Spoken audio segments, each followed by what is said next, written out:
Petro Poroshenko, the fifth president of Ukraine, welcome once again to the Halifax International Security Forum. It's a virtual forum this year, so welcome to HFX 2020.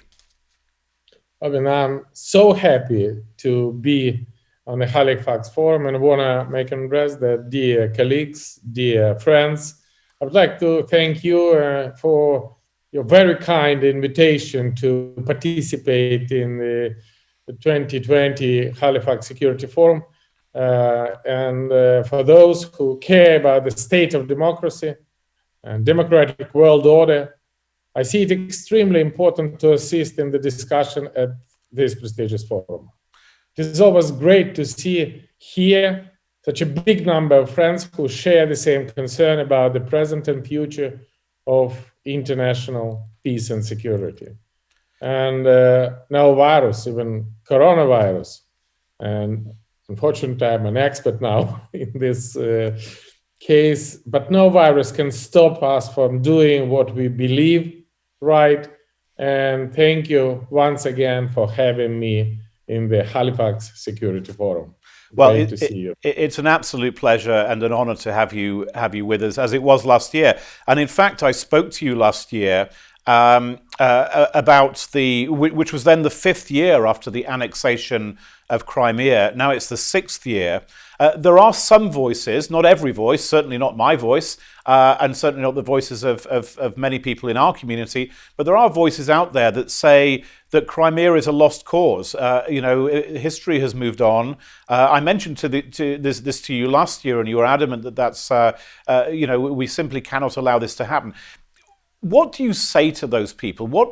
It's obvious, and I know because you already said it to us last year, that you reject that kind of argument. Why do you reject that kind of argument? I mean, in the real world, hasn't history just moved on and Russia has got Crimea and that's it? Look, absolutely great question. I hear these voices, and mostly these voices are from Russia. This is the way how Russia want to present current situation to the world. Okay, please accept that. But nobody in a democratic world can accept that, because this is not just a question for Ukraine, Crimea and Donbass. This is not just a question for the sovereignty and territorial integrity of Ukrainian state. Not at all. This is the question for the global security. Because this is the first time since for the 75 years of the existence of the United Nations, when the permanent member of the United Nations Security Council, when the nuclear state, breaking the international law and order, violating international law, and tried to change the post-war, post-Second World War security system based on the Security Council of the United Nations. So this is the most dangerous precedent when, without any reason, Russia make a decision to make an official attack of the neighboring state, Ukraine. And we have a disastrous situation in Crimea, and we have thousands and thousands of victims connected with this Russian aggression. And what saved us in the situation 6 years ago? First, Putin definitely do not expect such kind of the reaction of the world. He think that the situation would be a little bit similar to the Georgia in the year 2008, when after half of the year, we don't have any more talks about Ossetia and Abkhazia. And on contrary, we obtained the strong reaction of the world. We create the global solidarity with Ukraine. Russia, I want to remind you, was removed from the G8. The global, very effective policy of sanction was presented to the world and was adopted against Russia. And I want to stress that sanction is working. And this is the very effective mechanism for protecting the global law and order.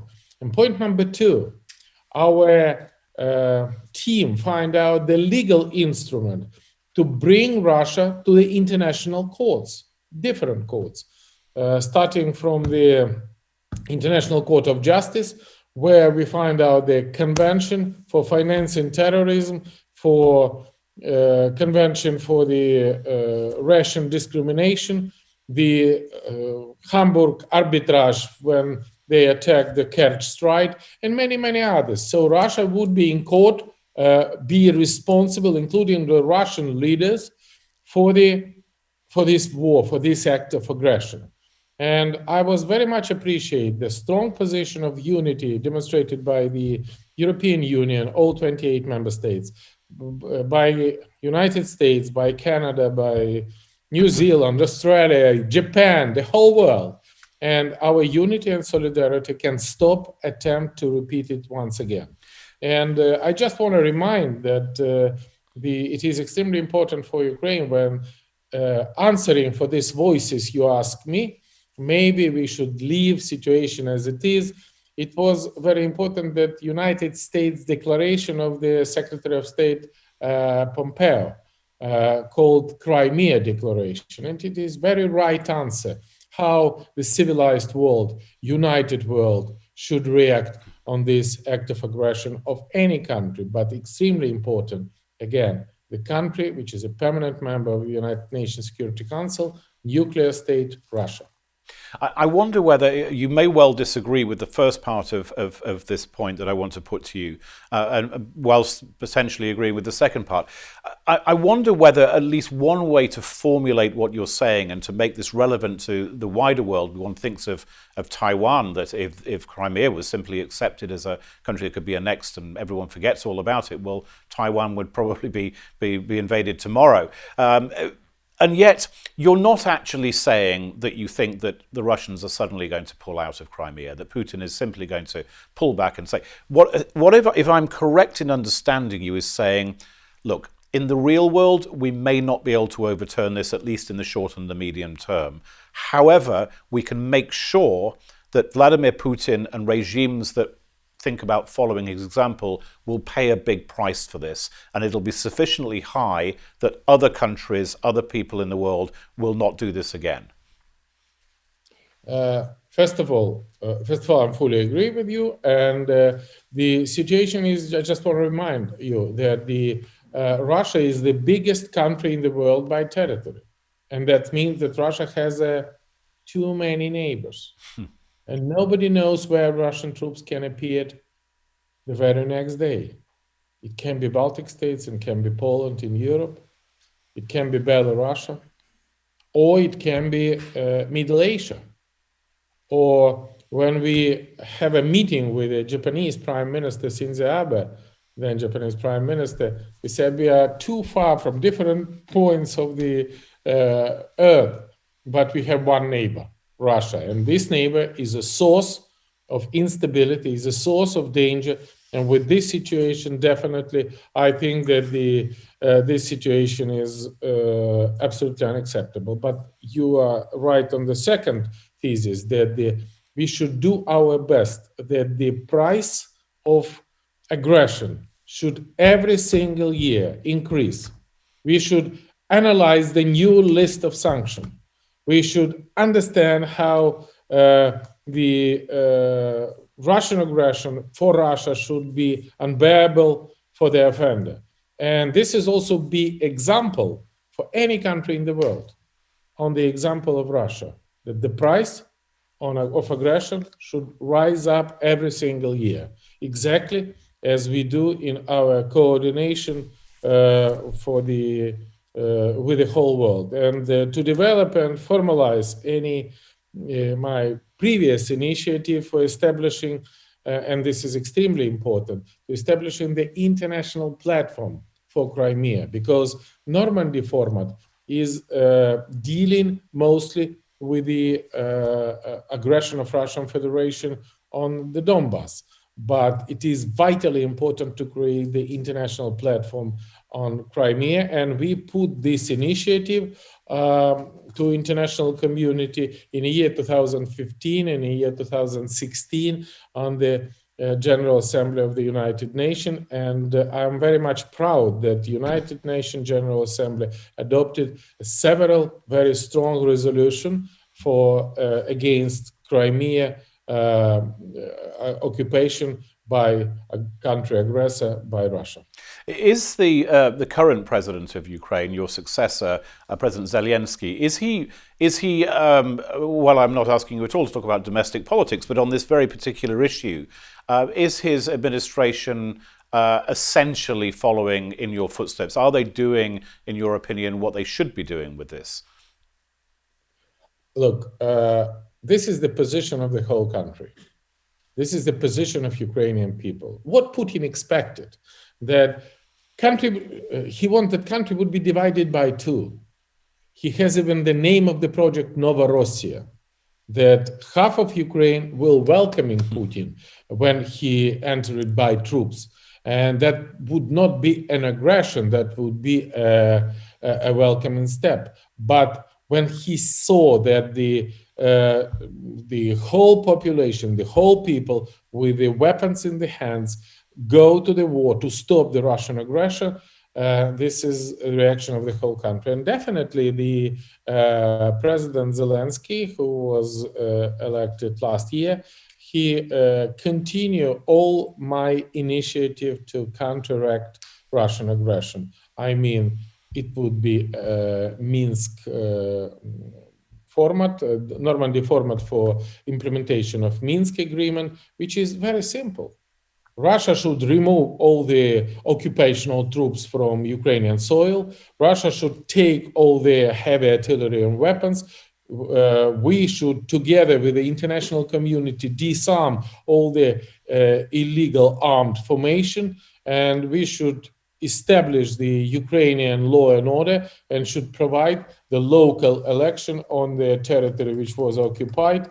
And the most important thing that on the first stage, it should be international peacekeepers, and on the second stage, it should be Ukrainian troops who put the control on the uncontrolled part of Ukrainian-Russian border. Without that, it is impossible to restore all the peace, law and order. And I'm very much proud that all the documents which I signed as a president now is a basis for the international coordination to motivate Russia to take out from Ukrainian soil.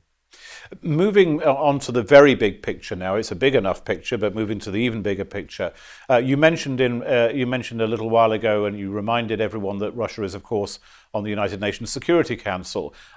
China is too, and we see the evisceration of the one country, two systems arrangement in Hong Kong taking place before our eyes. This makes it extremely difficult when we think about remaking an international order. I mean, you know, these countries are very powerful countries. China in particular is an extremely powerful and growing country, has an enormous economy, its military is growing. How do we remake an international order that recognizes those realities without simply giving in to their violations of international law? I mean, what actually do we do? Look, I have 2 points answering your question. Point number one. The all post-war global security system was based on the decision of Security Council of United Nations. Now we see, after the Crimea and after the Russian aggression and occupation, that we definitely need to reform Security Council of United Nations. Definitely it should, again, to be an effective mechanism, even if we have a case like Russia, when we have aggression of the permanent member Security Council. They shouldn't have a veto right. We should take into account the reality of the modern world and exchange the number of the permanent member of Security Council. Definitely, this is the case. Point number two. Sorry, just to stay with that, because it's a fascinating point. Do you mean to essentially abolish the veto from the current members and just go through the General Assembly? Is that the way forward? I mean, first of all, Russia and China are never, and probably the Americans as well, and the Brits and the French are never going to agree to having their veto taken away. But one never knows. I mean, if you have a vision. My idea, which I publicly present, if even the permanent member of the United Nations Security Council is a country aggressor, like Russia now in the Crimea and Donbass, this permanent member of Security Council shouldn't have a veto right. So they should lose. So in other words, there should be certain rules of governance whereby if you're a member of the Security Council and you commit an egregious violation of international law, you're deprived of your veto at the United Nations Security Council. Absolutely, because this is a conflict of interest, and this is make absolutely ineffective the situation when a Security Council should serve their role. For example, before the World War II, I just want to remind you that USSR was expelled from the League of Nations because USSR was a country aggressor. And we have the precedent in the international law with that. And definitely this is one answer for this question. And we have another part of the things, because we should restore the trust among nations. And I'm quite optimistic after the United States election, which just taken place, and we very much respect that the American election is the cause of the American people, and no country in the world can influence this election. And I just enjoy for the whole 5 years of my presidency unique bipartisan support of American nation, both Republican and Democrat. I have a great experience to work with the President Obama, with the President Trump. We enjoy the very strong messages for supporting Ukrainian security. I have a unique experience with a very great diplomat, very great politician, and very great citizen and great leader, Joe Biden. And I'm very much connected with these results of the election, that he is very much committed to restore the international institution, very much committed to rise up the transatlantic solidarity in the global world, and to return to NATO the ability to be much more effective in the current situation. And definitely, if Joe Biden would serve the role as a global leader, I think that the ability to brutally violate the international law and order would be much smaller. And with this situation, we have a few new proposals for a new United States administration on Ukrainian matters. First of all, I think that we should invite United States to expand the Normandy format. Definitely, we would be happy to see United States among the member of the Normandy format. I mean, not only France, Germany, Russia, and Ukraine, but the role of the United States should be expanded from the special representative. And I want to remind and make a special thanks to the Kurt Volker, who was the special representative and was very hard working, making an extremely effective job. And now, if United States would be the member of the Normandy format, I think that the Normandy format would be much more efficient. There's a nice segue perhaps into a final question about the incoming President Biden. As you've mentioned, rather famously, he went to Ukraine quite a number of times in the second Obama administration especially. And presumably he's followed the subject of Ukraine very closely ever since, and certainly because it became a cause célèbre, as everybody knows. Do you believe that the Biden administration is going to be a tough actor on the international stage. There was a certain, I'm not saying this is the correct criticism, but there was a certain criticism that the Obama administration was a little bit soft towards Russia in particular. It was the whole question of the reset. Do you believe that Joe Biden has sort of taken the lessons from perhaps some of the shortcomings associated with regarding Vladimir Putin as somebody one can do business with? Is that your sense? And have you in fact spoken to him in the last couple of years? It'd just be interesting to know. Yes, I have spoken with him several times in the last couple of years. I do not speak with him after the election, and this is the case. And that was, I don't know, it seems to me it was in 2017 when we have a 75th anniversary of the on his birthday. Sorry, it was on the 20th of November when he has a birthday, and I called him to congratulate him with a birthday. But first of all, Joe Biden is an absolutely great professional for the international relation. He is very strong. He fully understands the importance of Ukraine for the global security.